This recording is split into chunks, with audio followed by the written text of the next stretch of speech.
La incertidumbre política sigue totalmente disparada. No paran de llegar comentarios sobre aranceles por un lado y por otro. Y esto desploma a los principales índices de Wall Street, incluso amenazando con la pérdida de la media de 200 sesiones. La clave de todo, observar la volatilidad.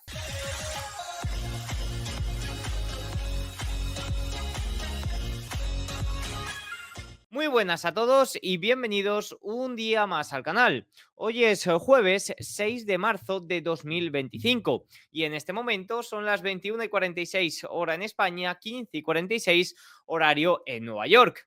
El día de hoy hemos conocido una nueva bajada de tipos del Banco Central Europeo. Además, hemos conocido que esos aranceles del 25% que entraron en vigor el martes para Canadá y México han desaparecido totalmente, se han anulado totalmente hasta nuevo aviso, que será el día 2 de abril. En este vídeo vamos a especificar el porqué de esta anulación. Y además de todo esto, los mercados siguen muy inestables, la incertidumbre política se mantiene muy alta, hay muchos comentarios por parte del nuevo presidente y de la nueva administración política de Estados Unidos y eso no termina de convencer, no termina de asegurar o de dar certeza a los inversores sobre el rebote.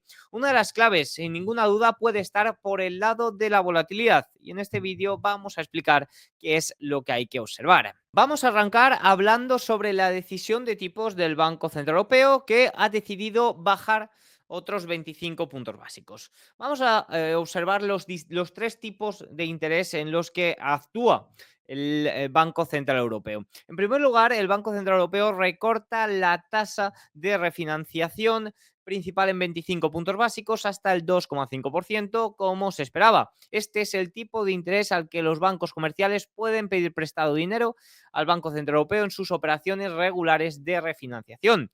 Luego ha reducido también la tasa de facilidad marginal de crédito en 25 puntos básicos hasta el 2,65%. Este es el tipo de interés que los bancos pagan al Banco Central Europeo cuando necesitan liquidez adicional de un día para otro. Y además ha reducido la tasa de facilidad de depósito en 25 puntos básicos hasta el 2,9%. Este es el tipo de interés que el Banco Central Europeo paga a los bancos por el exceso de reservas que estos depositan en el Banco Central.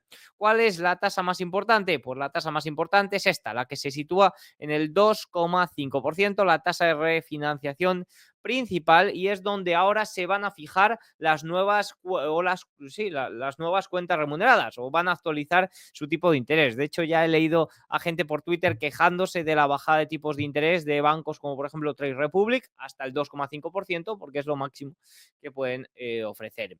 El Banco Central Europeo afirmó que la política monetaria se está volviendo significativamente menos restrictiva.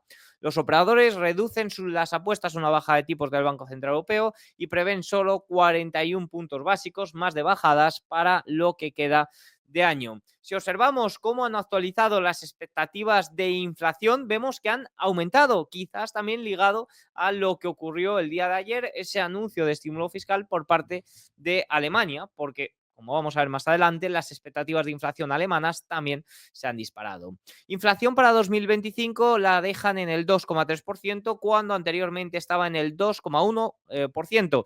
La inflación para 2026 se mantiene, o subyacente, se mantiene en 2% frente al 1% que estaba anteriormente. Por tanto, ligeros aumentos. Y también han reducido las expectativas de crecimiento. Me puedes preguntar, Diego, ¿está Europa en una estanflación? Sí, correcto. Es decir, si hablamos de estanflación, tenemos que hablar claramente de Europa. En Estados Unidos no se puede hablar de estanflación porque el crecimiento económico, vemos en el primer trimestre del año 2025, pero hasta ahora los datos oficiales son bastante sólidos. Pero sí que es cierto que en Europa, con un crecimiento prácticamente nulo y una inflación por encima de los objetivos, yo me atrevería a decir que llevamos prácticamente dos años y medio en una clara estanflación. Fíjense que para 2025 el crecimiento del Producto Interior Bruto lo han dejado en el 0,9%, cuando la previsión anterior era del 1,1%.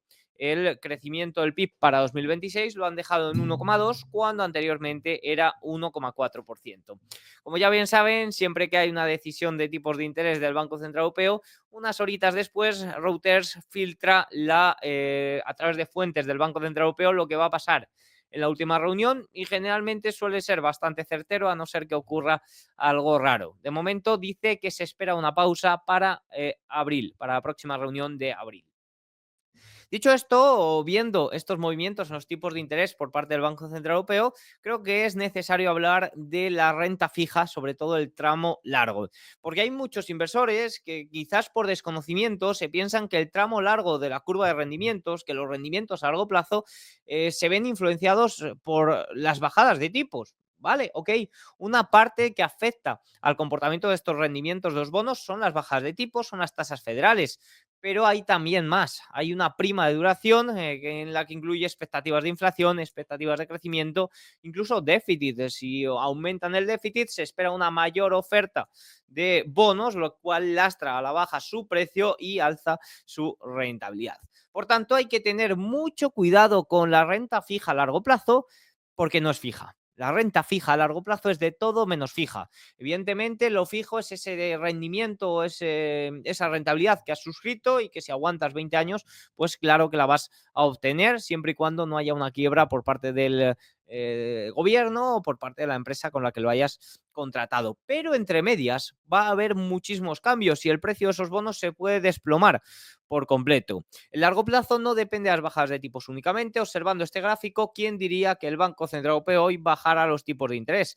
Aquí pueden ver los bonos del Tesoro Europeo a 20 años. Bueno, no el Tesoro Europeo, pero los bonos europeos a 20 años. El típico ETF que muchas veces que hablo de renta fija, yo siempre hago referencia a Estados Unidos como con el TLT, pero algunos inversores por desconocimiento sé que llegaban este ETF y se ha desplomado totalmente. Para mí, la renta europea, la verdad, hasta ahora no me ha llamado nada la atención porque hay que tener en cuenta esa prima de duración, ¿no? Al final, es decir, el gap era mucho más amplio en Estados Unidos. En Estados Unidos, el rendimiento a 20 años ha llegado a situar en el 5%. Si estamos descontando que la tasa neutral puede ser en un futuro de un 3%, dada la situación y demás, pues oye, suele haber un gap ahí de unos 100, 110 puntos básicos entre el rendimiento americano a 10 años y la tasa federal esperada a futuro, la tasa neutral que se dice, ¿no? Por tanto, se había ido muy por arriba. En Europa no ha pasado lo mismo. En Europa, el rendimiento europeo a 10 años, generalmente en los últimos 30 años, ha tenido una prima de unos 80, 100 puntos básicos, también un poquito inferior. Pero sí que es cierto que en los últimos años, descontando una tasa neutral, o en los últimos meses, descontando una tasa neutral del 2%, pues estábamos observando como rendimientos europeos a 10 años estaban en el 2,5, una cosita así. Es decir, no había ninguna opción de ganarle algo, a no ser que se desplomara en los tipos de interés o a no ser que la inflación rápidamente volviera al objetivo, la eurozona entrara en una recesión grave o así repentina y bajaran los tipos de interés por debajo de cero. La verdad que era muy complicado trabajar con esas tasas neutrales. Oye, ahora que los rendimientos europeos se han ido ya al 3% o pueden seguir subiendo, pues sí que es cierto que se puede plantear que salga una nueva oportunidad. Observen cómo las expectativas de inflación a 10 años en Alemania han subido 5 puntos básicos hasta el 2%, de nuevo el nivel más alto en 8 meses tras el plan de deuda alemán. El anuncio de ayer fue lo que desplomó los bonos, un anuncio de mayor déficit que genera mayor expectativa de inflación. Como decía, puede ser oportunidad de renta fija europea. Ahora sí que es cierto que se pone más interesante. A mí no me termina de convencer, la verdad, para nada, el aprovechar un poco esa opción, como por ejemplo en Estados Unidos con el TLT, ese susto en el crecimiento, pero básicamente porque es que la economía europea no tiene crecimiento. Entonces, ¿qué susto del crecimiento vas a aprovechar si hay un claro estancamiento? Fíjense que el rendimiento europeo a 10 años está en este momento, ha llegado hoy al 2,9%, pues oye, ya estaría descontando una tasa neutral de un 2%. Vale, ya es una zona un poco más de equilibrio donde, oye, si sigue subiendo, pues si se va al 3% o al 3,2%, pues puede ser una opción más interesante de lo que estaba en estos momentos. Pero de momento, la verdad que no es algo que me llame, no os voy a mentir. Pero bueno, dejo por aquí la sugerencia o comentario sobre ello si os interesa. Dicho esto, vamos a hablar de Donald Trump y de algunos cambios que han surgido el día de hoy con respecto a los aranceles. Ayer la Casa Blanca anunció que otorgaba una exención de un mes para cualquier automóvil que pase a través del USMCA, que es el acuerdo entre Estados Unidos, México y Canadá. Además, Trump también se filtró a través de Bloomberg ayer que estaba considerando exenciones agrícolas para los aranceles sobre México y Canadá. El secretario del Tesoro de Estados Unidos ha dicho el día de hoy, justo en apertura o un poquito antes de apertura, que es probable que los aranceles relacionados con las mercancías de este tratado se retrasen hasta el 2 de abril. El secretario de Comercio dijo que más del 50% de las mercancías estaban cubiertas por este tratado, pero luego añadió que solo estaba haciendo conjeturas. Si esto que finalmente ha quedado así, es decir, finalmente la Casa Blanca, hace escasos minutos, media horita, una cosita así, ha confirmado esta exención. Esto no es el 50% de las mercancías o de los bienes entre Canadá, México y Estados Unidos. Es prácticamente eliminar el 90% de esa carga arancelaria que se impuso el martes. Es decir, los aranceles prácticamente ya han desaparecido en México y Canadá hasta el próximo 2 de abril. Donald Trump ha seguido haciendo muchísimos comentarios el día de hoy, sobre todo contra Canadá. Lo primero, le ha mandado o el comentario que ha hecho sobre todo estaba específicamente relacionado con México en su red social, pero también se aplica esta exención a Canadá. Pero sí que es cierto que con Canadá es bastante duro y sigue muy empeñado en que el primer ministro canadiense está utilizando el tema de los aranceles para permanecer en el gobierno y no convocar elecciones. Y dice, es muy divertido verlo y parece que con Canadá tiene una cruzada bastante grande. Incluso Scott Bessent, también secretario del Tesoro, ha hecho algunos comentarios bastante duros contra el primer ministro canadiense. Por tanto, con respecto al tema de los aranceles, hasta ahora, y lo que podemos decir es que los aranceles que entraron en vigor el martes para Canadá y México están prácticamente desaparecidos en un 90% entre los anuncios de ayer automóviles y los anuncios de exenciones el día de hoy. Con respecto a China no tenemos mayor novedad. Ha hecho también algunos comentarios Trump, entre otras cosas dice que no está mirando el mercado bursátil, que la caída es culpa de los globalistas y demás, pero bueno, con respecto a los aranceles, ha vuelto a decir que el 2 de abril entrarán en juego esos aranceles recíprocos y parece que todo lo que ha ocurrido antes del 2 de abril son más que nada amenazas para tratar de imponer un poco sus ideas o sus objetivos, y a partir de abril empezará lo serio con respecto a los aranceles, aunque el mercado ya tiene descontado gran parte de todo ello. Se compró el rumor del retraso de los aranceles, pero sí que es cierto que se vendió cuando Trump lo oficializó. Justo en el suelo del día de hoy, casi a la apertura, es cuando el secretario de Comercio filtró un poco que se podía dar esa exención, pero sí que es cierto que cuando se llevó a cabo la noticia o cuando se oficializó la noticia, no por la Casa Blanca, pero sí por Trump, el mercado se vino abajo. Y quizás puedas preguntarte, ¿por qué? Si se supone que es una noticia un poco más positiva. Gamma negativa, el mercado está muy inestable, hay estímulos por todos lados, si no se recuperan niveles, creo que hay poco más análisis que realizar. Creo que hay una gran presión bajista, creo que la volatilidad se encuentra en niveles muy elevados, fondos de control de volatilidad con presión bajista, fondos sistemáticos, aunque ya cada vez menos, también con presión bajista, y el mercado está dispuesto a reaccionar y no en una dirección positiva. Al menos es lo que nos está demostrando por ahora. Un pequeño comentario sobre los datos de empleo antes de los importantísimos datos de nóminas no agrícolas y tasa de desempleo que conoceremos mañana.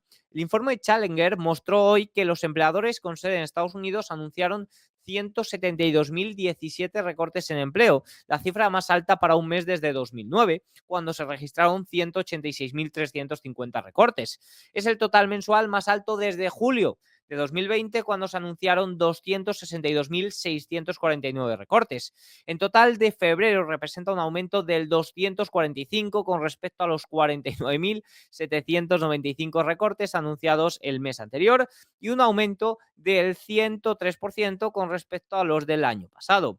¿Quién ha sido el responsable de gran parte de estos despidos? El gobierno lideró a todos los sectores en materia de recortes de empleo. Challenger hizo un seguimiento de los 62.242 recortes de empleos anunciados por el gobierno federal en 17 agencias diferentes el mes pasado. En lo que va de año, este 2025, el gobierno ha recortado 62.530 puestos, un aumento del 41.311% con respecto a los 151 recortes anunciados hasta febrero de 2024. Por tanto, la parte gubernamental es la responsable de este aumento tan considerable que hemos observado en los despidos. Y me podrás decir, Diego, pues esta gente que está siendo despedida no está optando a esas solicitudes por desempleo.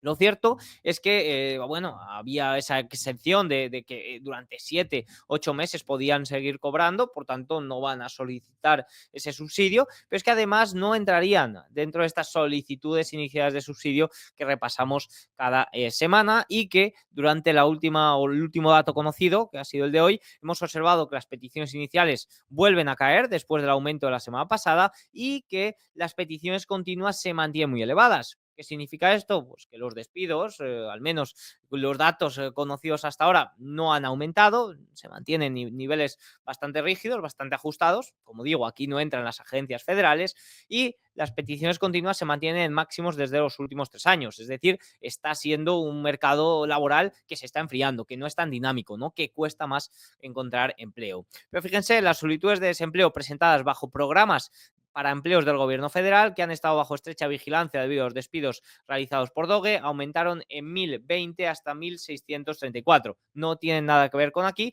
y no se están registrando grandes aumentos por eso de que la mayoría de despidos tienen 7-8 meses de seguir cobrando aunque ya no empiecen a trabajar y luego se deberán reincorporar al mercado laboral. Creo que es así, pero sí que es cierto que hay mucha incertidumbre también sobre esto, porque hay jueces que están paralizando los despidos de las agencias federales. Hay un rollo bastante grande. Donald Trump ha entrado como elefante en cacharrería, está tocando muchas cosas su administración y hay algunas que salen, otras que simplemente ruido, otras que los jueces están por detrás. Por tanto, aquí hay cambios prácticamente de forma constante. Dicho esto, vamos ya con el mercado. Ayer recibí un comentario aquí en YouTube, un comentario evidentemente crítico, pero yo no me lo tomé para nada mal, que decía que el vídeo de ayer era muy incierto o el análisis realizado en el vídeo de ayer era muy incierto. Y lo cierto es que tiene razón, es decir, el mercado es muy incierto y en este momento no se puede decir ni al alza ni a la baja. Creo que los vídeos en los que estaba el análisis claro son los de hace unas semanas, donde ya se exponía un poco por qué el mercado podría corregir y qué niveles se debían perder. Mi idea con el vídeo de ayer y con el vídeo de hoy es dejar claro lo que hay que observar para que realmente podamos optar a un rebote. Mientras que no se recupere ninguna de estas dos cosas, por el lado de la volatilidad o por el lado de la gamma, hay poco que hacer. Es decir, tenemos que estar dispuestos a que un día suba de sorpresa, otro día baje de sorpresa, se pierdan medias, veamos cómo el consumo básico, que lo estaba haciendo bien, de repente lo haga mal, el sector financiero que de repente estaba manteniendo fortaleza pierda niveles, porque estamos en un mercado de gamma negativa, muy reacción o grandes reacciones a cualquier cosa y en un mercado, en un periodo claramente de, yo me atrevería a decir, más de corrección que de las grandes liquidaciones que estábamos observando durante los últimos años, es decir, o durante el último mercado alcista, podríamos decir, el último año, ¿no? Que eran liquidaciones muy rápidas y rápidamente recuperaciones. Sí que es cierto que la estructura de la volatilidad en este momento es más de corrección, la estructura del mercado es más de corrección, que ahora probablemente se pueda dar una recuperación en V después de decir esto, porque que nadie sabe lo que puede pasar. Pero sí que es cierto que es una estructura un poquito más distinta, ¿no? Pero vamos a ver qué es lo que hay que observar. Hemos estado tanto tiempo en terreno de gamma positiva, durante el último año especialmente, que se nos olvida la incertidumbre que genera una corrección, la incertidumbre que genera estar más tiempo en terreno de gamma negativa y en un terreno muy incierto. La incertidumbre política está en máximos, la inestabilidad de mercado se mantiene muy elevada. Fíjense que el mercado está muy dispuesto a reaccionar. El rango promedio intradía de esta semana, de lo que llevamos de semana, es de 246 puntos básicos en el S&P 500 y hoy no se queda corto, y eso que este dato es de ayer, hoy probablemente haya ido a más, es decir, estamos viendo unas reacciones de mercado bastante grandes, solo en 4 ocasiones en los últimos años han ocurrido, ¿no? Es imposible tratar de determinar una dirección en este momento. Esta imagen me hace mucha gracia, la de hoy añado aranceles, mañana no, hoy añado aranceles, mañana no, y es un poco lo que está lo que está ocurriendo, ¿no? La clave para que se dé un rebote certero, desde mi punto de vista, está por dos lados. En primer lugar, que la volatilidad caiga o al menos deje de subir para que los fondos de control de volatilidad dejen de llevar a cabo ventas y se pongan de nuevo a comprar o al menos a ofrecer cierta amortiguación para el mercado, y la recuperación del gamma flip para volver a gamma positiva y que se establezca mayor amortiguación en todos los estímulos que afectan al mercado. Un terreno de gamma negativa significa básicamente que el mercado está mucho más dispuesto a reaccionar. Si se recuperan niveles, es algo que sería más positivo. Analizando la primera variable, ayer al comenzar la jornada, el índice de pánico en volatilidad de Goldman Sachs estaba en 9,7 sobre 10, la lectura más alta desde el pico VIX del 5 de agosto. Sí que es cierto que la estructura de aumento de volatilidad esperada, el VIX,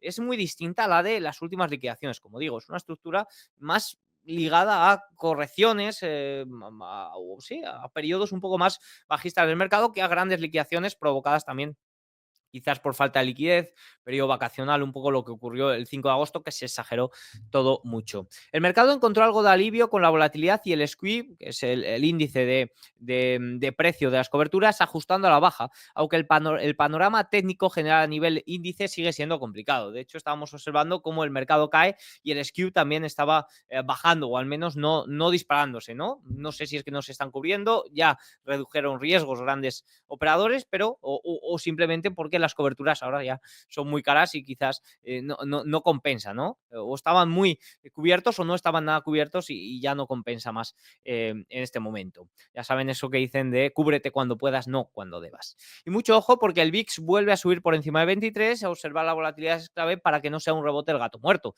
De hecho, el VIX ha subido hoy por encima de 25. Una de las claves, ahora vamos a ver el VIX, es esta. Y es que hoy los futuros ya desde primera hora venían en negativo, no había ningún titular, ninguna noticia clara para ello, simplemente la explicación de mercado inestable, gamma negativa y demás. Pero sí que es cierto que ya decía en el vídeo de ayer que iba a ser muy complicado observar una caída de la volatilidad antes del importantísimo dato de nóminas no agrícolas y tasa de desempleo de mañana.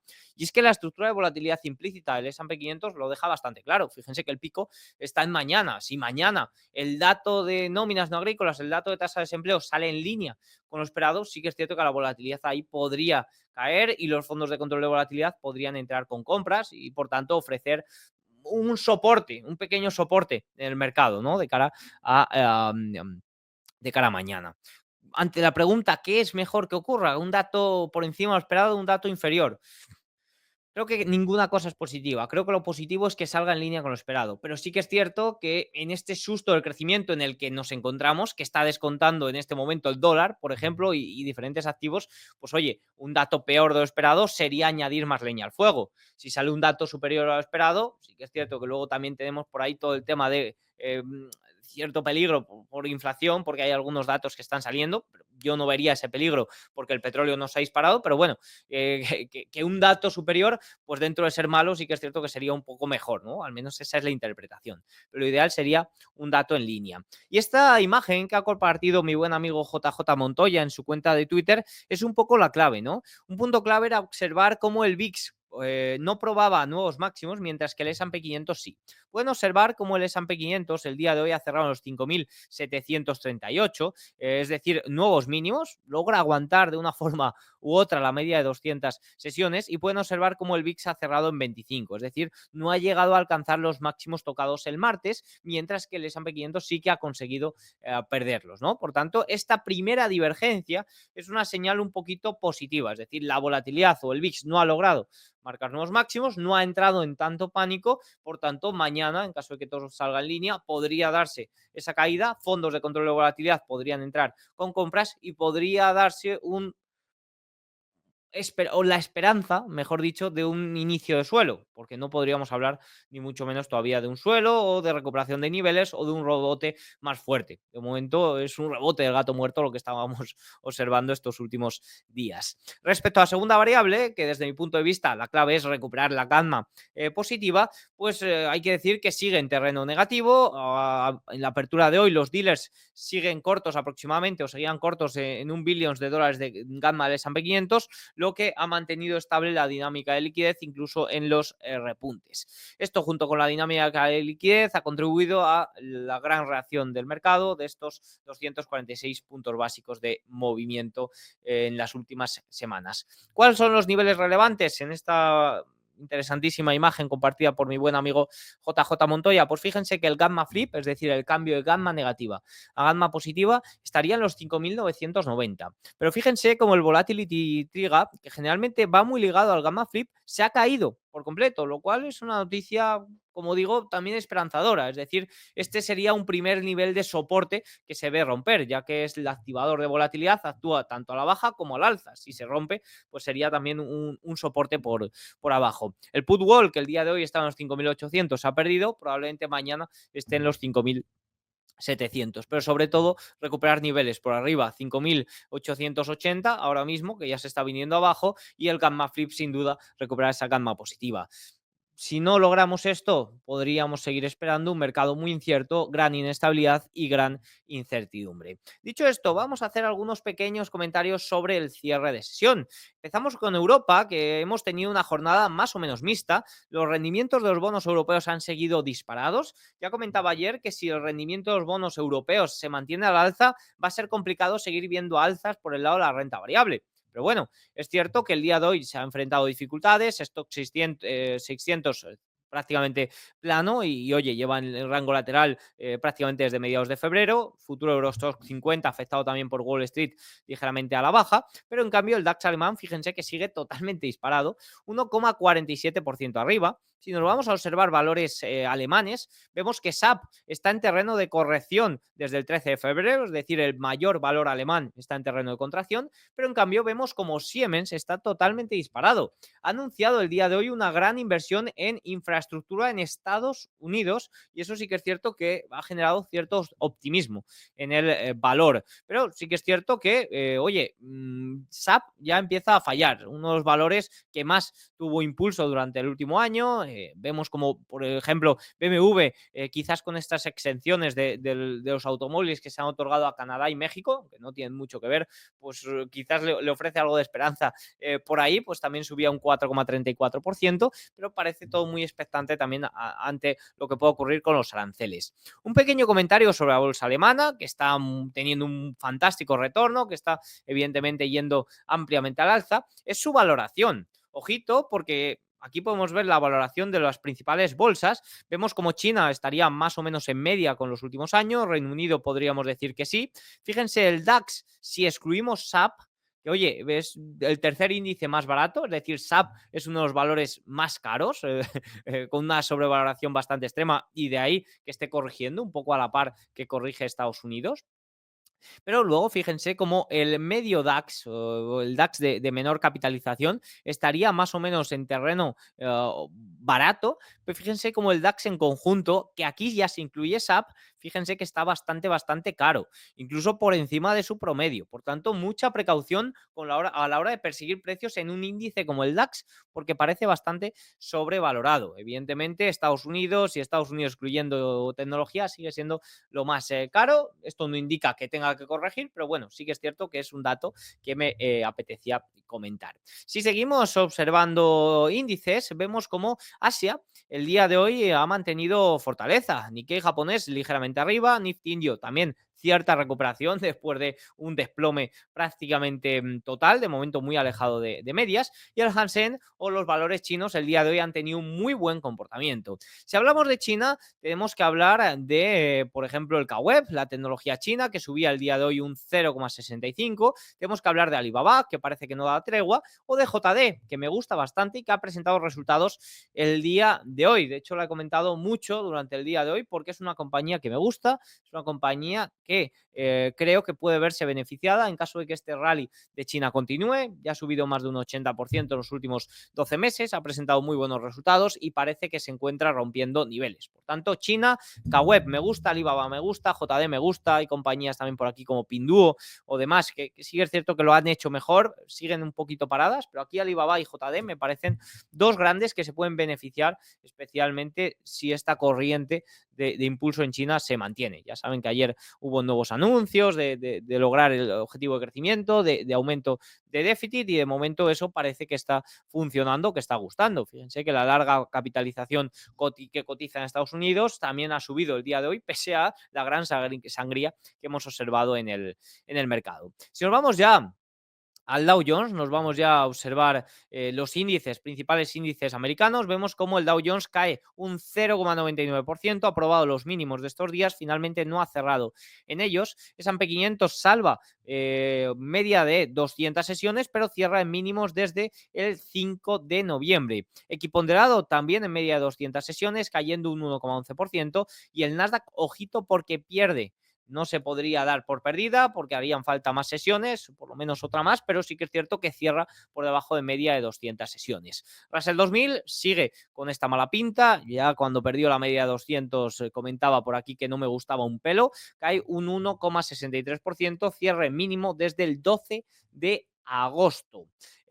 Si nos vamos a observar sectores, vemos como tecnología, consumo cíclico, utilities, servicios de comunicación, real estate, financiero, todo prácticamente a sangrado, se salva un poco el consumo defensivo, energía y salud. Fíjense el sector financiero, por ejemplo, que lo estaba haciendo bastante bien y que se está viendo muy lastrado. Fíjense que si nos vamos a ver sectores, vemos como el sector financiero, que era lo que estaba aguantando el tipo, hoy ya cae a mínimos del 15 de enero, ya prácticamente borrando un poco y se encuentra en niveles de noviembre, ¿no? Por ejemplo, consumo básico, que también estaba haciéndolo bien, corrigió esta semana y no ha logrado recuperar esos máximos. Es decir, en un mercado tan inestable, tan incierto como el que está ahora, en cualquier momento te pueden dar. Simplemente tienes que sentarte ahí y esperar por dónde te puede dar, te puede llegar el golpe o el comentario de Trump. Si seguimos por el tablero, bueno, si seguimos especialmente por los 7 magníficos, que aquí vemos correcciones muy severas. Fíjense que el ETF de los 7 magníficos no logra perder la media de 200 sesiones, pero sí que es cierto que se encuentra en niveles críticos, podríamos decir. Apple cae 0,17, Microsoft, fíjense que el rebote estos últimos días no logra continuarlo, no logra recuperar medias. Nvidia, muy lastrado, fíjense que el día de hoy tiene su menor cierre desde el 11 de septiembre. Google 0,45, logra ganar de nuevo la media de 200 sesiones, pero no lo consigue. A nivel de estructura, a nivel de tendencia, recuperar media de 200 es algo clave. Por debajo de media de 200, si bien puede ser una atractiva oportunidad en cuanto a fundamentales, valoración y largo plazo y demás, a nivel tendencial, oye, estar por debajo de media de 200 no es un muy buen síntoma. Amazon aguanta media de 200, Meta, fíjense que sigue con esta corrección y anula ya prácticamente toda esa racha histórica de alza que tuvo, no sé si fueron 20 sesiones al alza, y tiene su mayor cierre desde el 27 de enero. Y ojito con Tesla, porque fíjense que desde máximos históricos cae ya un 46%, perdiendo media de 200 sesiones, anulando prácticamente ya toda esa subida del rally electoral. Rally Trump, rally anti-Trump en estos momentos. Si observamos, si volvemos al tablero, el VIX, ya hemos hablado de ello, cierra en 24,86. Este puede ser uno de los únicos puntos positivos que veamos en este momento, pero sin más confirmaciones, la verdad que poquita cosa podemos hacer. Fíjense que el VVIX por encima de 121, gran inestabilidad, incertidumbre, alta volatilidad. Poquita cosa, la verdad, es que no hay más análisis que el de incertidumbre. Si no se recuperan niveles, no se puede hablar, ni mucho menos de posibilidad o de mayor probabilidades de rebote. Al menos la situación en este momento es esta. Por el lado de la renta fija, ha habido movimientos más bien mixtos. Sí que es cierto que el rendimiento americano a 10 años subía un poquito, el tramo corto a la baja. Fíjense el rendimiento a 1 año, a 3 meses, que está cayendo, que caía a 2 años, fíjense por debajo del 4% el día de hoy, aunque ha llegado a estar por encima, movimiento más o menos mixto por aquí. Si observamos el oro el día de hoy 0,28%, por encima de los 2.900, los 2.900 es un nivel importante. La plata, que recuperaba niveles ayer, hoy ha hecho pullback y ha mantenido el alza por encima de 32 la plata frente al dólar. Bitcoin por debajo de 90.000, le está costando recuperar media de 20 sesiones y los 92.000, que parece ahí un soporte relevante en el precio de Bitcoin. El petróleo, $66, se desplomó ayer, se lleva desplomando ya bastante tiempo y el día de hoy en mínimos desde el 11 de septiembre y en cierre mínimo desde, tenemos que remontarnos a el 1 de diciembre de 2021 para ver un cierre menor de ayer o hoy en el precio del petróleo. Con respecto al dólar, el día de hoy ha ido más a la baja, pero sí que es cierto que ha cerrado prácticamente plano. El euro, fíjense, más o menos mismo movimiento, ha roto media de 200 al alza, un movimiento espectacular del euro durante las últimas sesiones, justificado o no por ese plan de estímulo que ha llevado a cabo Alemania. Creo que aquí se puede hacer un análisis mucho más completo, a ver si para futuros días podemos sacar y observar la situación del par euro-dólar. Así que nada, bueno, sí, una última cosa, fíjense el dólar frente al yen, que cae a mínimos del 7 de octubre, cuidadito aquí, también porque puede que esa presión a la baja en activos tecnológicos venga de que se están liquidando ya activos o esos pocos, esos pocos activos beneficiados del carry trade. Por tanto, esta es la situación. Con respecto a mañana, nóminas no agrícolas y habrá también un comentario de Powell por la tarde, por tanto, importante. ¿Qué esperar de mañana? Se espera un dato por parte del consenso de 166.000 nuevas nóminas. Sí que es cierto que el consenso esta semana a inicios esperaba solo 133.000, ha habido un aumento durante esta semana. Tasa de desempleo se espera en el 4%. Goldman, que está esperando 170.000 por encima de lo esperado, y alguna casa de análisis también espera un aumento de la tasa de desempleo, pero bueno, eso sería un poco lo esperado y lo que más puede gustar al mercado, a un mercado muy incierto, donde no hay ninguna cosa clara, donde hay mucho movimiento, donde nos llegan estímulos por todos lados y pocas conclusiones podemos sacar más allá de que de momento no podemos hablar de un rebote certero. Así que nada, si te ha gustado el vídeo, házmelo saber con un like, un comentario y nos vemos mañana. Chao.